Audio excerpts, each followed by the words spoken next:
नमस्कार दोस्तों। आज हम 12th क्लास के इस टॉपिक ऑर्गेनाइजिंग को समझेंगे। पर एक मिनट, ये सिर्फ एक चैप्टर नहीं है। सोचिए, ये वो सीक्रेट ब्लूप्रिंट है जिससे कंपनी जमीन से आसमान तक पहुंचती है। तो चलिए एक बड़े सवाल से शुरू करते हैं जो शायद आपने भी सोचा हो। आखिर विप्रो जैसी एक इंडियन कंपनी आईबीएम और एक्सेंचर जैसे दुनिया के बड़े बड़े जाइंट्स को टक्कर कैसे दे पा रही है? इसके पीछे का राज क्या है? मेरे जवाब उनकी टेक्नोलॉजी में नहीं, बल्कि उनके मैनेजमेंट के एक बहुत ही इंपॉर्टेंट फैसले में छुपा है। उनका सीक्रेट वेपन था a totally radical approach to organizing. और देखिए, उन्होंने सिर्फ छोटे मोटे बदलाव नहीं किए, नो वे। उन्होंने पूरे स्ट्रक्चर को कस्टमर के लिए दोबारा बनाया। टेलीकॉम और फाइनेंस जैसे अलग अलग बिजनेस के लिए छोटी छोटी मिनी कंपनीज खड़ी कर दी। और सबसे हिम्मत वाला काम, मैनेजमेंट को डिसेंट्रलाइज करके एग्जीक्यूटिव्स की एक पूरी लेयर ही हटा दी। और ये मैं नहीं कह रहा, विप्रो के founder the great Azim Premji ने खुद कहा था, हमने ऑर्गेनाइजेशन को डीलेयर करके अपने बिजनेस लीडर्स को ग्रोथ की बड़ी जिम्मेदारी दी। समझ रहे हैं? ये कोई एक्सीडेंट नहीं था, ये एक सोचा समझा स्ट्रेटेजिक मास्टर स्ट्रोक था। तो ये सवाल उठता है कि आखिर ये ऑर्गेनाइजिंग है क्या चीज़, इसकी ताकत क्या है। देखिए, आसान शब्दों में ये कियोस में यानी हर तरफ जो अव्यवस्था फैली होती है उसमें ऑर्डर लाने की कला है। चलिए इसको और भी आसान बनाते हैं। एक सेकंड के लिए इमेजिन कीजिए, आपके स्कूल का ग्रैंड फेट वो इतना सक्सेसफुल कैसे हो जाता है? क्योंकि काम को ठीक से बांटा जाता है, राइट? एक फूड कमेटी होती है, एक डेकोरेशन कमेटी है, एक टिकटिंग कमेटी। सबका काम एकदम क्लियर है और सब एक ही गोल के लिए काम कर रहे हैं। बस बिजनेस की दुनिया में फंडामेंटली इसी को ऑर्गेनाइजिंग कहते हैं। ओके, अब इसकी थोड़ी सी ऑफिशियल टेक्स्ट बुक डेफिनेशन समझते हैं। ऑर्गेनाइजिंग वो प्रोसेस है जो किसी भी प्लान को एक्शन में बदलता है।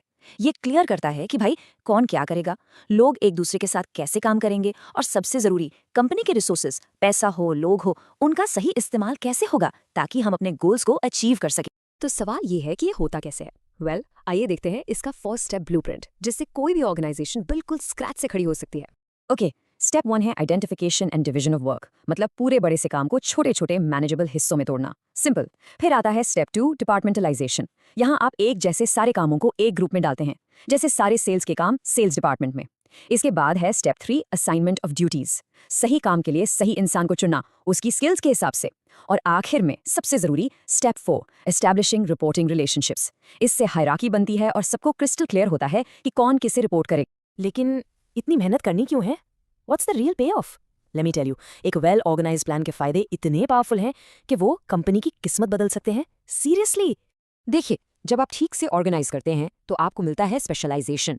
लोग अपने काम में एक्सपर्ट बन जाते हैं। क्लैरिटी इन रिलेशनशिप्स से सबको पता होता है कि उनका बॉस कौन है, कोई कंफ्यूजन नहीं।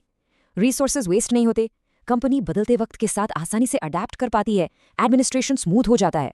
और सबसे बड़ा फायदा, ये एक्सपेंशन एंड ग्रोथ को बहुत आसान बना देता है। विप्रो ने यही तो किया था ग्लोबल मार्केट में अपनी जगह बनाने के लिए। ओके, अब जब एक ऑर्गेनाइजेशन बनाई जाती है तो उसके सामने दो मेन रास्ते होते हैं। एक है फंक्शनल स्ट्रक्चर और दूसरा है डिविजनल स्ट्रक्चर। और सुनिए, ये किसी भी कंपनी के लिए सबसे इंपॉर्टेंट स्ट्रैटेजिक फैसलों में से एक होता है। तो पहले बात करते हैं फंक्शनल स्ट्रक्चर की। जैसा कि नाम से ही साफ है, यहाँ कंपनी को उसके मेन फंक्शंस के बेसिस पर बांटा जाता है। तो एक ह्यूमन रिसोर्सेज डिपार्टमेंट होगा, एक मार्केटिंग डिपार्टमेंट, एक रिसर्च डिपार्टमेंट, और ये सारे के सारे एक ही मैनेजिंग डायरेक्टर को रिपोर्ट करते हैं। इसके फायदे क्या हैं? वेल, आपको हाई स्पेशलाइजेशन मिलती है, डिपार्टमेंट्स पर कंट्रोल अच्छा रहता है और खर्चा कम होता है क्योंकि काम डुप्लीकेट नहीं हो रहा। लेकिन, और ये बहुत बड़ा लेकिन है, इसके नुकसान भी गंभीर हैं। डिपार्टमेंट्स अपने साइलोज बना लेते हैं, मतलब वो दूसरों से बात ही नहीं करते। इससे फाइनल प्रोडक्ट की जिम्मेदारी किसी एक पर डालना बहुत मुश्किल हो जाता है और कंपनी इनफ्लेक्सिबल बन सकती है। अब एक अलग सिचुएशन इमेजिन कीजिए, एक ऐसी कंपनी जो सिर्फ एक चीज नहीं बल्कि कॉस्मेटिक्स भी बेचती है, गारमेंट्स भी और फुटवेयर भी। आपको क्या लगता है, ऐसी कंपनी के लिए फंक्शनल स्ट्रक्चर काम करेगा? शायद नहीं। ऐसी कंपनीज के लिए बना है डिविजनल स्ट्रक्चर। यहाँ पूरी ऑर्गेनाइजेशन को अलग अलग बिजनेस डिविजन्स में तोड़ दिया जाता है। सोचिए, हर डिवीजन एक मिनी कंपनी की तरह काम करता है। जैसे एक कॉस्मेटिक्स डिवीजन, उसका अपना मार्केटिंग टीम, अपना फाइनेंस टीम और उसका अपना हेड होता है जो उस डिवीजन के प्रॉफिट या लॉस के लिए सीधे जिम्मेदार होता है। इसके फायदे बिल्कुल साफ हैं। आपको बेहतरीन प्रोडक्ट स्पेशलाइजेशन मिलती है, प्रॉफिट की जिम्मेदारी फिक्स करना बहुत आसान हो जाता है और फैसले तेजी से लिए जाते हैं। लेकिन इसकी भी एक कीमत है। अलग अलग डिविजन्स में कॉन्फ्लिक्ट हो सकता है, हर फंक्शन को डुप्लीकेट करने से ये महंगा पड़ता है, और कभी कभी डिविजनल मैनेजर्स इतने पावरफुल हो जाते हैं कि वो अपनी अलग सल्तनत चलाने लगते हैं। ये टेबल सब कुछ आमने सामने रखता है। देखिए, फॉर्मेशन फंक्शनल्स पर बेस्ड है या प्रोडक्ट लाइंस पर, स्पेशलाइजेशन फंक्शनल है या प्रोडक्ट की। लेकिन सबसे बड़े ट्रेड ऑफ्स देखिए, रिस्पॉन्सिबिलिटी फंक्शनल में फिक्स करना मुश्किल है, डिविजनल में आसान। दूसरी तरफ कॉस्ट फंक्शनल में कम है, डिविजनल में ज्यादा। तो सबसे जरूरी बात यह है, सही स्ट्रक्चर हमेशा कंपनी की जरूरत पर डिपेंड करता है, कोई एक बेस्ट आंसर नहीं है।